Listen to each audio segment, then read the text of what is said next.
కృష్ణా జిల్లా అధ్యక్షుడు మాజీ మంత్రి పేర్ని వెంకటరామయ్య ప్రెస్ మీట్ నిర్వహించారు. దాహం తీరట్లేదు అంటే వీళ్ళంతా నరరూపాల్లో సంచరిస్తున్నటువంటి సైకోల్లాగా ఇప్పటికే సమాజం గుర్తించింది. ఇది ఒక మన్నవ గ్రామానికి మాత్రమే సంబంధించిన విషయం కాదు, లేదా గుంటూరు జిల్లా మన్నవ గ్రామం ఒక్కటి మాత్రమే ఈ కోవ కిందకు వచ్చేటువంటి పరిస్థితులు కాదు. రాష్ట్రంలోని ప్రతి గ్రామాన నరరూప రాక్షసులే రాజ్యం ఏలుతున్నారు.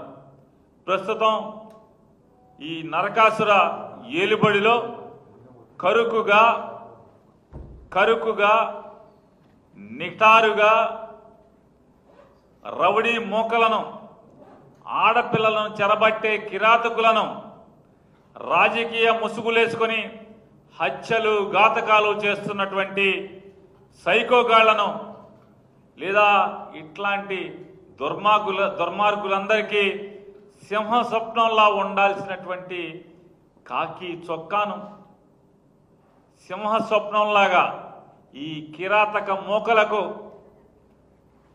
సింహ స్వప్నంలాగా ఉండాల్సినటువంటి కాకి చొక్కాను నలిగిపోయిన శుద్ధి మెత్తగా తయారు చేసి ప్రజల మాన ప్రాణాలకు ఈ రాష్ట్రంలో రక్షణ లేకుండా చేస్తున్నటువంటి నారా చంద్రబాబు నాయుడు గారి పరిపాలన చూస్తే ఇప్పటికే ప్రజల్లో ఏహ్యభావం మొదలైంది.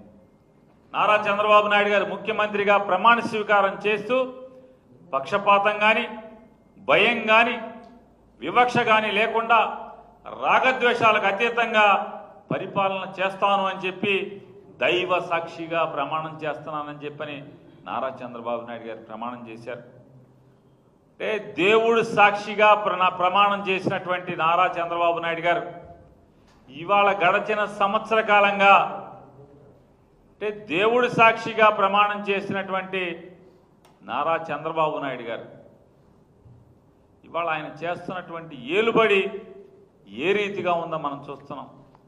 అదే నోటితో ఆయన పచ్చిగా వైసీపీ వాళ్ళకి పనులు చేయబాకండి, ప్రభుత్వం నుంచి పథకాలు ఇవ్వకండి అని చెప్పి బరితెగించి మాట్లాడతాడు అదే నోటితో ఆయన. అలాగే భూస్థాపితం చేస్తాను జగన్మోహన్ రెడ్డిని అని మాట్లాడతాడు.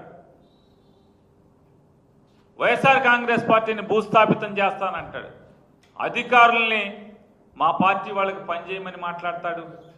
జిల్లా కలెక్టర్ల సమావేశంలో, ఎస్పీల సమావేశంలో మా పార్టీ కార్యకర్తలు, నాయకులు అసంతృప్తి చెందకుండా చూసుకోండి, మీ మీద కంప్లైంట్లు నాకు రాకుండా చేసుకోండి అని చెప్పి బరితెగించి జిల్లా అధికారులకు చెప్తాడు.